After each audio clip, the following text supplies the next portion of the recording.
Entonces, a esta nueva presentación del libro El Quinto Evangelio de Marco Cárdenas. Marco Cárdenas, de Huanca, bienvenido a Huancavelica. Es administrador de empresa, licenciado por la Universidad San Martín de Lima, autor de la polémica y exitosa novela El Quinto Evangelio, publicada en el año 2000 y con 3 ediciones agotadas. Es autor también de los libros de cuentos Piel Vacía y Flor de Retama. De igual éxito tiene inédita la novela El Pantano de las Libélulas. Damas y caballeros, vamos a tener para los comentarios a dos huancavelicanos que también al final llevan adelante, escriben y se inspiran para producir hermosos libros. Está con nosotros Pilar Taipe y está con nosotros Albert Yauricaza. Voy a invitar a Pilar Taipe a fin de que pueda ya hacer la presentación. Por favor, la palma fuerte para Pilar Taipe. Bienvenida, Pilar.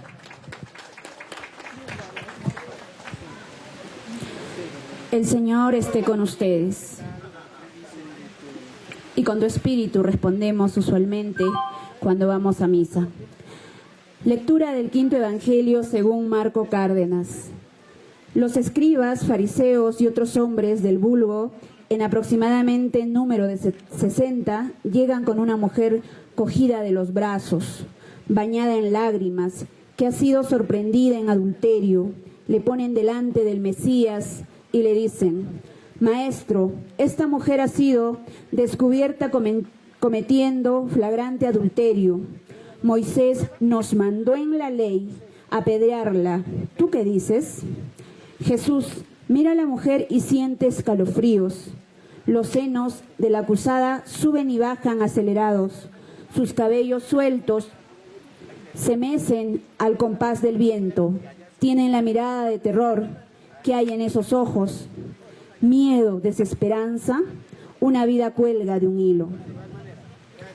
Él, como tantas veces, se encuentra en la habitación contigua y escucha que su madre está siendo golpeada por José. Los golpes caen secos. Puta, inútil, siempre precedidos de un descalificador adjetivo.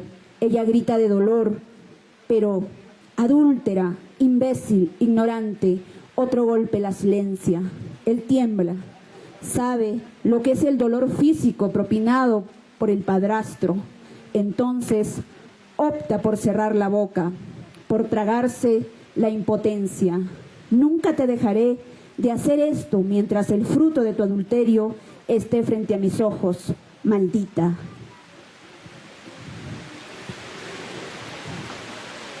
Carta de Santiago a su madre.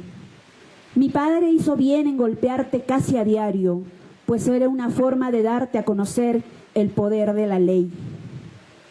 Segunda lectura. Lectura de la oración de José, página 111, línea 22. Por favor, no permita que este orate arribe a este pueblo. Sería una desgracia para mi familia. Ahora que mi mujer trabaja con la señora Octavia, ha mejorado nuestra alimentación y me siento contento de vivir a solas con mi hija Rebeca. Ella es tierna, hábil y complaciente. Me ayuda a borrar antiguos rencores. Después de estas lecturas pueden tener una idea de lo que contiene este Evangelio, y mi recomendación, que es lo que nos piden a la mesa, es que no lo lean. Si quieren seguir viendo igual a María en los bellos altares de nuestras iglesias los domingos cuando vayan a misa de domingos, a misa de muertos, de matrimonios, de las fiestas patronales. No lo lean. Si queremos o si quieren seguir celebrando las fiestas de San José, de San Pedro y de los otros apóstoles, no lo lean. Y especialmente les pido a las y los jóvenes y adolescentes encarecidamente que no lo lean. Si quieren hacer su confirmación con tranquilidad, sálvense de leer la historia quizás real, más cercana a la realidad, que pudo haber pasado la madre del Nazareno, el padre putativo de Jesús y el mismo Jesús. Y finalmente quiero pedir a mis ancestras que me guíen en el camino de salvarme, de salvarnos a las mujeres de tanta violencia que en su apología a la Iglesia ha sembrado contra las mujeres. Porque eso es lo que hay detrás también de la Iglesia, de las religiones. Y quiero cerrar esta presentación con el credo mío y de muchas mujeres. Creo en Flora Tristán por su valor, por sentirse con orgullo una paria y ser pionera del feminismo social y enseñarnos que la prostitución viene del reparto desigual de los bienes del mundo. Creo en las sufragistas por insistir en la importancia de los hechos, no dejarse engatusar con promesas y palabras vacías, por ser pioneras en las protestas, en la calle y en las huelgas de hambre. Creo en Rosa Luxemburgo por insistir que para ser socialista primero hay que ser feminista, por tu brillantez de pensamiento, tu coherencia y tu enorme humanidad. Creo en Simone de Beauvoir por avisarnos que los derechos de las mujeres nunca se dan por conseguidos y que cuando llegan las crisis económicas siempre se ponen en entredicho. Creo en Carol Paterman por demostrar en su libro El contrato sexual, cómo se nos excluye del contrato social vigente, pues esa es una idea fundada en el privilegio masculino. Creo en Alicia Puleo por desarrollar el ecofeminismo, por su análisis partiendo de la Ilustración, señalando la igualdad con la asignatura pendiente de la democracia moderna. Creo en Carmen Alborch por su alegría vital y sus aportaciones, como su libro Solas y Malas, donde muestra la cantidad de estereotipos que nos han impuesto a las mujeres y que solo dándonos cuenta de tenerlos lograremos erradicarlos. Gracias. Gracias, Pilar. Pilar Daipe, gracias por los comentarios respecto al quinto evangelio de Marco Cárdenas. Vamos a invitar ahora a Alder y a Uricaza para que haga también los propios comentarios con respecto al quinto evangelio. Bienvenido, Alder.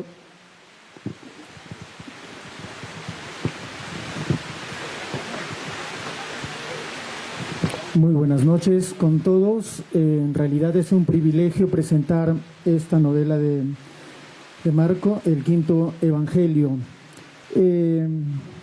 Tuvimos varias conversaciones, por suerte, en este corto tiempo, y he tenido que reelaborar y reelaborar lo que estaba escribiendo, y al final tuve que volver el día de ayer a tacharlo, porque hay muchas cosas que decir y además sintetizar.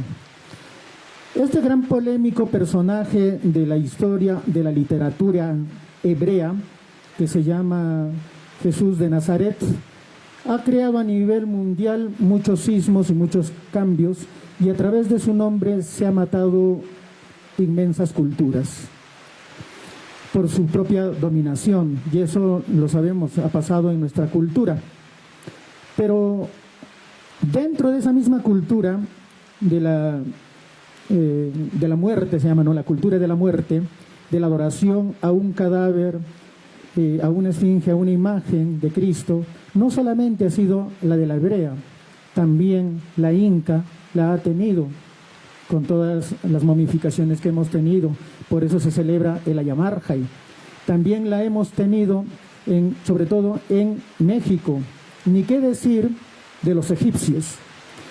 Cuando tú empiezas a tener la historia, a comprenderlas de cada uno de ellos, siempre tienes que ir al origen. ¿Dónde se inicia? ¿Quién escribió este libro? La Biblia fue escrita por Moisés, el famoso libro Pentateuco, los 5 primeros libros. Pero ¿por qué tuvo que escribir los primeros 5 libros? Porque él tenía una necesidad de liberarse de la esclavitud de Egipto. Todos hemos visto incluso la película, que ya está de más por decir y hacerles recordar. Pero es tan necesario decir que Moisés escribió la Biblia, los 5 primeros libros, y son representadas por 2 tendencias fuertes, ¿no? Una es el Corán y otra es la Biblia. En el Corán se manifiesta tal cual está, pero a partir de Levítico y otros libros comienzan a obviarse para la Iglesia católica y respetarse para la Iglesia, para los islámicos. Todo este mundo que uno va empezando a crecer, dices, ok, eso hablan ya dos religiones, los judíos, los islámicos y la cristiana. Ojo que la cristiana está totalmente dividida y multiplicada por muchos. Pero existen otras versiones de la historia de Cristo, sí. Una de las primeras versiones la hicieron con una obra de teatro hace muchos años, en la época medieval. Se titulaba El mártir del Gólgota, una historia realista donde te cuentan las debilidades de cada uno de los personajes y se parece mucho a la Biblia. No es una Biblia con los mismos capítulos, pero sí te habla de todos los personajes bíblicos. Y me gustaría que muchos la lean, está ya publicada por internet. Y miren que en el año de 1890, un sacerdote franciscano trajo, perdón si es que me equivoco, si es el franciscano, el caso es el que el padre Marchón trajo la obra con 2 máscaras de teatro para poderla representarla en Huancavelica con el 6 de enero, ¿no? Qué lindo, el mártir del Gólgota. Y la escena que más le gusta es la de Herodes, ¿no? Donde dice, esta es mi corona y solamente mía. Tan solo desearlo merece la muerte. Entonces Herodes se apodera y es una hermosa novela que te va a contar con descripciones de personajes y de lugares de Israel, de Jerusalén. Hermoso, maravilloso, todo es lindo. Te vas a enterar cómo Herodías y Salomé tenían un gran romance con su propio padre y gobernador al mismo tiempo que era Herodes. Se van a enterar cómo un negro esclavo se enamora de Salomé y tienen un romance, se enteran y lo despojan a la pulcritud, a podrirse en el desierto y ser abandonado, las peores muertes y cruentas que existen. Entonces la historia de Cristo te viene a transformar en distintas cosas, pero un agnóstico, uno que siempre contradijo a la iglesia, que se llama Giovanni Papini, escribe una obra antes de su muerte que se llama La historia de Cristo. Y cuando escribe la historia de Cristo, te comienza a narrar, a describir, ya no ya las partes externas, lo bonito del paisaje o la situación, sino sin inhibe y sin cumbe, se mete dentro de la conciencia de cada uno de los personajes.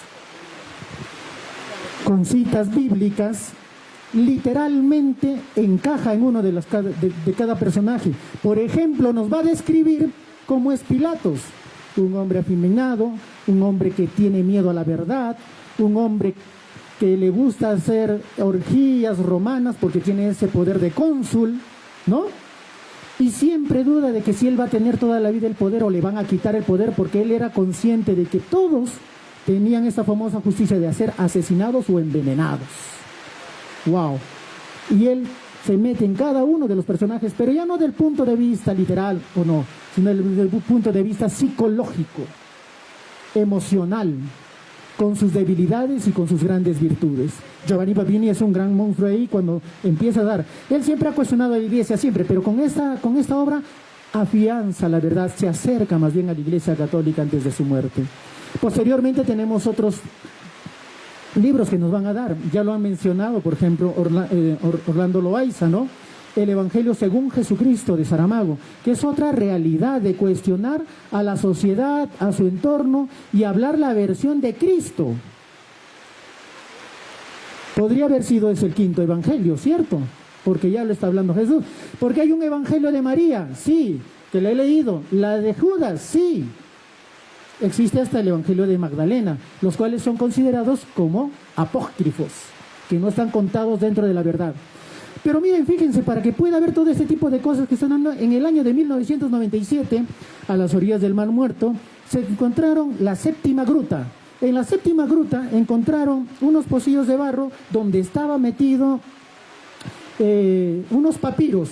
Y en esos papiros se encontraron algunas escrituras de Mateo y de Marcos, y que eran mucho más antiguos de las que ya se tenía, y pusieron en duda la edad de Cristo hasta la actualidad. Uno de ellos es José de Camargo, que es un jesuita investigador que le vetaron de la Iglesia Católica por un momento. Entonces, las investigaciones que se dan dentro de la Biblia es como un rompecabezas. He estudiado un poco de historia sagrada y bíblica, y entonces es un rompecabezas que tienes A, tienes B, tienes que coincidir y armar el rompecabezas y se arma la Biblia. Por eso la Biblia tiene infinitas versiones, muchísimas versiones.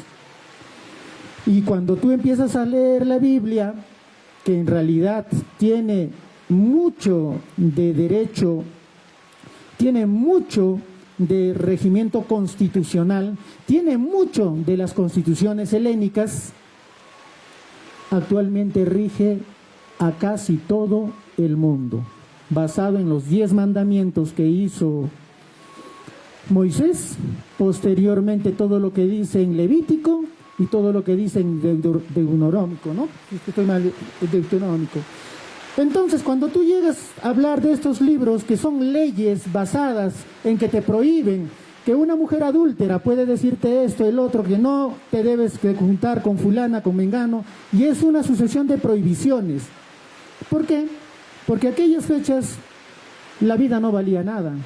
Como esclavo, tu vida valía poco o nada en la época de Moisés. Por eso buscas un nuevo pueblo de Israel. Y para eso tiene que crear su famosa Biblia. En ese marco, cuando nace Jesús, va a haber un mundo divino donde hay errores, pero siempre, siempre, por una palabra mágica de un ángel o en un sueño, se convierte en realidad o se convierte en milagro y en una transformación.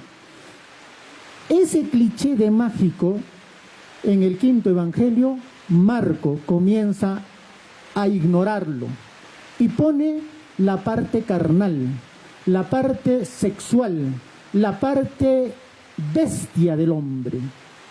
Porque uno no se controla cuando tiene la ira, tal cual hemos escuchado a Pilar Taipe leyendo algunos de los fragmentos de la novela. Es tal cual nosotros cuando nos sentamos en una protesta, empezamos a gritar, nos descontrolamos y la turba enardecida comienza a ser la violencia y las muertes se producen por esa misma violencia. Y todavía decimos, si no hay muerte no hay una buena huelga.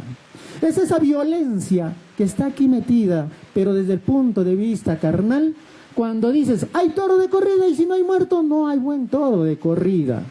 Esa bestialidad encarnada. Y en realidad nosotros prohibimos mucho el ser humano. El ser humano viene a ser quién eres tú, cómo eres, a dónde vas, de dónde vienes. Y tú, lastimosamente, estás conformado por dos cosas: la energía que fluye por todo tu cuerpo y la materia que soporta esa energía. Y entre esa energía y esa materia se crea la idea, por la cual yo estoy transmitiéndoles ideas, oraciones, recordando lecturas que he realizado, analizando situaciones.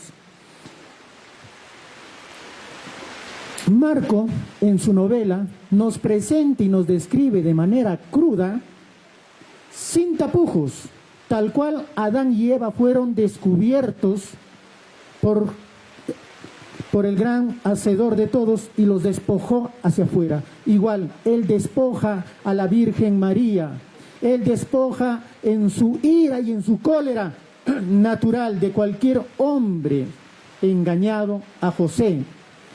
Naturaliza en todas sus dimensiones al gran Jesús, que supuestamente no había tocado mujer, pero Él aquí le hace ver y pensar, analizar y animar.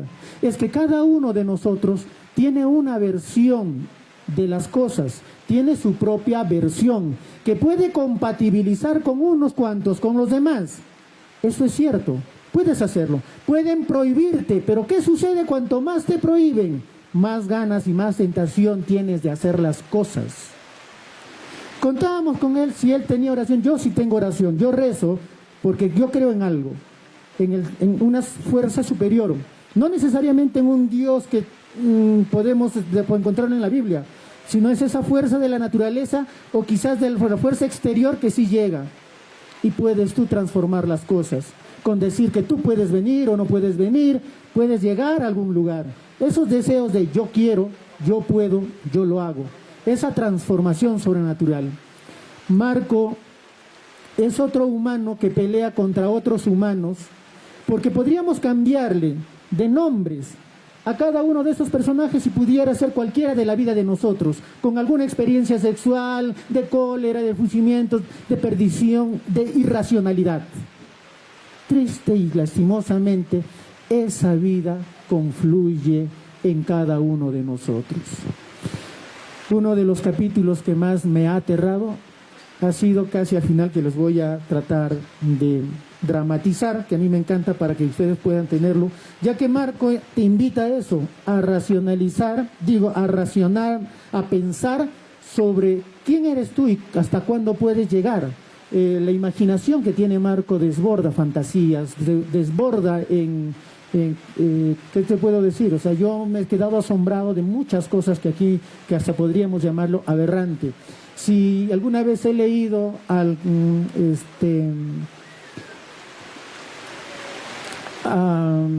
este señor que en realidad, Marat de Sade, que era un psicópata, un enfermo, y comienzas a leer sus novelas, esto le queda chico a lo que ahora ha publicado nuestro querido Marco, porque sí tiene gran creatividad.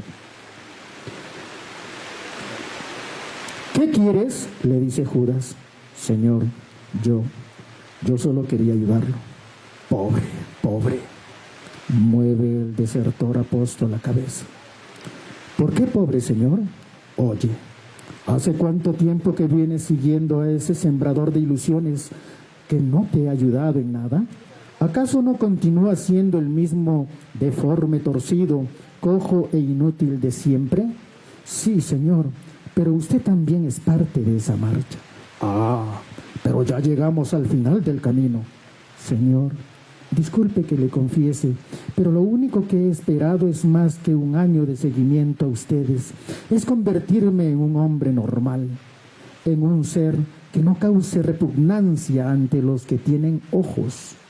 ¿Y qué crees que es la felicidad?, le pregunta Judas. Para mí, aunque pueda sonar contradictorio, la felicidad sería reír, bromear, amar, jugar, conversar o beber con la confianza de un hombre normal. No pido más, pero como puedo entender, a estas alturas no me queda otra opción que la de resignarme al desprecio. Le dice finalmente Judas: tienes razón, no hay peor dolor que el dolor del ser hombre. Si a eso le añadimos la fealdad y la indiferencia, el infierno la llevamos al hombro. Mañana temprano ve a la plazoleta, Josué. Te estaré esperando bajo la sombra del árbol más frondoso. Ahí estaré puntualmente, Señor. Va, partió Judas, casi a tientas en la oscuridad, como llenas en medio de sombras oscuras. Algunos fariseos y escribas merodeaban cerca, se hacían señas disimuladamente, tomaban el control del lugar. La luna llena recién comenzaba a salir. Es la escena antes de tomar prisionero a Jesús, y acá justamente hablan sobre la fealdad. Creo que todos nos sentimos alguna vez feo, pero más allá de sentirse feo o hermoso, ¿qué hacemos nosotros a los demás para poder agradar? Porque todos queremos quedar bien ante los demás. ¿Y qué hacemos? Hasta lo imposible. Algo que me deja de verdad y me da mucho miedo seguir leyendo esto, porque es en realidad para muchos conocedores. Muchas gracias, de verdad, Marco, por escribir tremendo trabajo. Muy bien, gracias, Alder Riabricanza, gracias por los comentarios. El quinto evangelio de Marco Cárdenas es parte ya de esta primera Feria Internacional del Libro Huancavelica 2022. Carlos Zúñiga Segura, ya está en Chiquiraico. Muy bien, damas y caballeros, permítanme por favor presentar a Marco Cárdenas y ustedes un fuerte voto aplauso. Bienvenido, Marco Cárdenas. Muchas gracias. Ante todo, agradecer al escritor Vladimir Pizarro, con quien nos hemos conocido brevemente, porque no ha tenido el hombre la oportunidad siquiera de estar compartiendo con todos los escritores que hemos venido de otras latitudes, bueno, de fuera de Huancavelica. Él ha tenido la generosidad de invitarme, a pesar de que no nos conocemos, solamente por alguna bueno, recomendación. Agradecer a la municipalidad, por supuesto, porque creo que esta actividad ha estado bien organizada dentro de todo. Ya tiene un bonito auditorio comparado con otras actividades, otras ferias. Y bueno, creo que también la asistencia de la gente ha sido bastante promisoria. Agradecer a Alder por haberse atrevido a presentar este libro, y con quien también agradecerle por la amistad, porque hemos confluido en una serie de ideas, y creo que siempre, lo que le he repetido a él, al margen de los valores literarios que cada uno podamos tener, sobre todo vale más lo humano. A Pilar, obviamente Pilar, que ha sido casi un reto, porque yo estuve buscando una chica para que presente este libro, y claro, casi todas empezaron a negarse, porque les trastoca el fondo de la conciencia. Entonces Pilar finalmente se atrevió, y ya eso creo que es una forma de liberación básica, ¿no? Porque eso ya ha sido muy importante. Bien, el fin de este libro, que ya lo han dicho tanto Alder como Pilar, es desenmascarar en realidad el mito con que la sociedad tiene a todas las religiones en general, y hablo obviamente de las religiones hindúes, de la China, en fin, que al final siguen siendo religiones solamente interpretadas de alguna forma o de otra forma. Pero a través de las religiones y de algunas calificaciones que nosotros nos hacemos también, por ejemplo, de palabras como multiculturalidad, o una sociedad distinta, o hay que respetarnos, pero como cada uno con su tradición, vamos llegando quizás a superar lentamente el racismo, el clasismo y otras taras, pero vamos reinventando otra forma de seguir dividiéndonos, porque hablar de multiculturalidad es separar de todas maneras a los hombres, bueno, porque es chucho, porque tiene su tradición, que el otro baila bueno, o el otro es más negro, o viene del campo, cuando en realidad tenemos que entender que solamente somos humanos y punto, ya no hay más discusión, porque mientras no lleguemos a ese nivel de humanismo, todavía nosotros seguimos siendo absolutamente salvajes. Y lo que yo rescato, y en realidad, a diferencia de muchos escritores, yo soy un escritor comprometido, es que apuesto por la sociedad. Y en la sociedad, si nosotros seguimos aferrados a temas de tradiciones religiosas que nos han traído, y muy bien lo ha dicho mi colega Orlando, que nos ha precedido, que prácticamente también tiene en su obra, es que y eso está en toda, y creo que de lo que estuve investigando en la literatura bancabelicana, en la historia bancabelicana, que es uno de los lugares donde la esclavización, tras el descubrimiento de las minas de mercurio, se empezaron a dar pues masivamente. Los españoles empezaron a llegar a explotar, pero si bien es cierto, los esclavos aquí lo tomamos solamente como a los negros, pero en realidad arrancó la esclavitud con los andinos, con los incas, porque claro, con la disimulada convicción, inventaron una forma para que no parezca esclavitud, pero que el trabajo que hacían nuestros congéneres del incanato, simplemente ellos trabajaban gratis, porque ellos tenían que pagar al explotador minero, porque el explotador minero les enseñaba supuestamente la técnica de la explotación, y también les enseñaba el adorar a la religión nueva que ellos nos habían traído. Una forma de esclavización inconsciente, aparentemente distinto a los negros, pero en realidad una esclavización. Entonces, claro, simples preguntas se hace todo el mundo. ¿Y por qué Dios no había llegado antes a América? O sea, ¿por qué tenían que traer los españoles? O sea, una cosa básica, elemental, de transición, es hacerse unas preguntas mínimas para en realidad considerarnos humanos y demostrar que tenemos un poco de racionalidad. Porque claro, la Biblia es un libro de tradiciones, de pequeños fragmentos que encima nadie lo lee, porque solamente leen los evangelios de Jesucristo y por ahí algunas cosas y de repente algunas frases de Salomón, en fin. Pero simplemente creemos en la tradición trasladada a partir de un mito. Y cuando hasta suena más lógico y más racional hacerle el pagapu a la tierra que adorar algo que nunca ha existido o nunca ha demostrado existir y que solamente estamos trasladándonos siglo tras siglo y solamente por miedo una religión que nos han impuesto. Porque por lo menos el que hace pagapu está pagando a la realidad. La tierra me da, por lo tanto, siquiera una gratitud es arrojarle aunque sea un poco de chicha, ¿no? Porque esa es gratitud. Pero al otro lado, ¿de qué voy a agradecer? Al otro lado, ¿de qué vamos a agradecer si la Biblia finalmente es el libro más cruel para el ser humano y más cruel aún para la mujer? Porque en la Biblia la mujer simplemente es un animal, que el hombre puede violarla, que el hombre puede maltratarla, sacarla de la iglesia, arrastrarse o matarla si es que se ocurre que piensa que ha estado con otro hombre.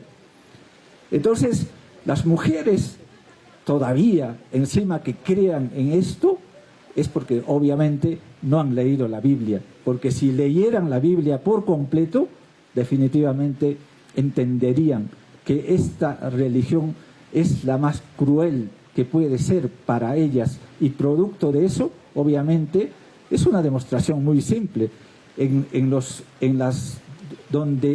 pueblos donde hay mayor cantidad de curas religiosos, sectas, como en Huancavelica, que creo que el Opus Dei ha crecido tremendamente, los evangélicos, los testigos de Jehová, obviamente más machismo, más maltrato a la mujer, más abandono a los hijos, más borrachera, donde el hombre es una bestia que por tener sexo con más mujeres se siente más hombre y mejor.